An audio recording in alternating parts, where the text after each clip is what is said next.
जीवन में समृद्धि और सफलता प्राप्त करने के लिए इन चीजों को छोड़े और इनको पकड़े।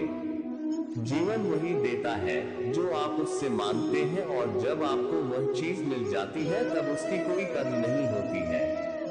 भगवान कृष्ण ने गीता में बताया है कि सफलता प्राप्त करने के लिए जीवन में कुछ बदलाव करने होंगे। भगवद गीता में श्री कृष्ण कहते हैं, हमारी सफलता केवल हमारे कर्म पर निर्भर है। जीवन में हमेशा हमें कुछ न कुछ चाहिए ही होता है, ये हमारी प्रकृति है। अब इन सब आशाओं और महत्वाकांक्षाओं को पूरा करने के लिए कर्म तो हमें करने ही पड़ते हैं। अब आप कर्म किस भाव से करते हैं, यह आप पर निर्भर है। आपके कर्म के पीछे जो भावना होती है वह आपके संतोष का सबसे बड़ा कारण बन सकती है।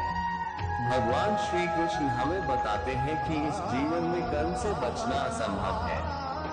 अब कर्म आपके मन को भाने वाले हो या आपके मन को जलाने वाले हो, मनुष्य जीवन की नीति कर्म है।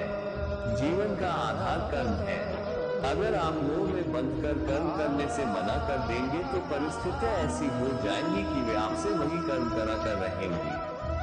ये वैसी ही बात है जब अर्जुन कुरुक्षेत्र के महायुद्ध के बीचों बीच अपने अस्त्र डाल देते हैं, क्योंकि कुछ क्षणों के लिए अर्जुन इस मोह में बंध जाते हैं कि अस्त्र उठाने से वह अपने कुल का, अपने संबंधियों का विनाश रचेंगे।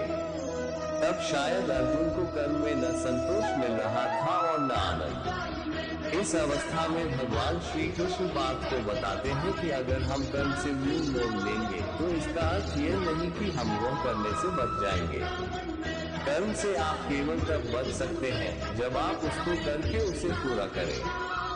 अब यह आप पर है कि आप अपने कर्म को धर्म समझकर करें या बोझ समझकर। आपके कर्म को आप कौन सी भावना से करते हैं वह पूर्ण रूप से आप पर है, लेकिन करना तो पड़ेगा इस तरह ही या उस तरह। देखिए, बोझ समझकर करेंगे तो जीवन भारी और कठोर लगेगा।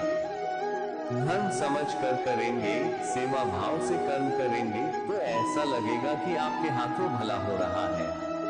यह ऐसी ही बात है कि आप जो सेब या अनार या संतरा खाते हैं वह इसलिए खा पाते हैं क्योंकि दूर किसी माली ने अपना कर्म किया था। जैसे उसके कर्म का फल आप खा रहे हैं, वैसे ही आपके कर्म से किसी और को कोई सहायता मिल जाएगी। यह क्या होगा, कैसे होगा, ये जानना असंभव है। पर साधारण से साधारण मनुष्य भी अगर अपने मन में यह विश्वास बना ले कि उसके कर्म से किसी का भला हो रहा है, तब उस कर्म में धर्म और सेवा दोनों ही मिल जाते हैं। हम सब इस बात को किसी न किसी रूप में मानते ही हैं और करते भी हैं। जैसे जब हम ऐसी नौकरी करें जो हमें उतनी पसंद नहीं होती, लेकिन उस नौकरी से हमारा घर चल रहा हो या हमारा परिवार खुश रह रहा हो, तो हम हमारा मुंह छोड़ देते हैं। इसी कर्म में धर्म का भाव मिलता है। भगवान श्री कृष्ण हमें समझाते हैं कि हम समाज में रहते हैं तो उसके प्रति हमारे कुछ उत्तरदायित्व और कुछ कर्तव्य होते हैं। जैसे अच्छा नागरिक होना, अपने माता पिता का ख्याल रखना, अपने बच्चों की अच्छी परवरिश करना, ये कर्म भी है और हमारा धर्म भी है। इसलिए अगर मन इस विचार से डगमगा उठा है कि आप ये सब कैसे करेंगे, तो ऐसे नकारात्मक विचार छोड़ दीजिए। इसकी जगह पर यह विश्वास रखिए कि अगर इस कर्म का उत्तरदायित्व भगवान ने दिया है तो उसको करने की सामर्थ्य और धैर्य भी भगवान ने आपको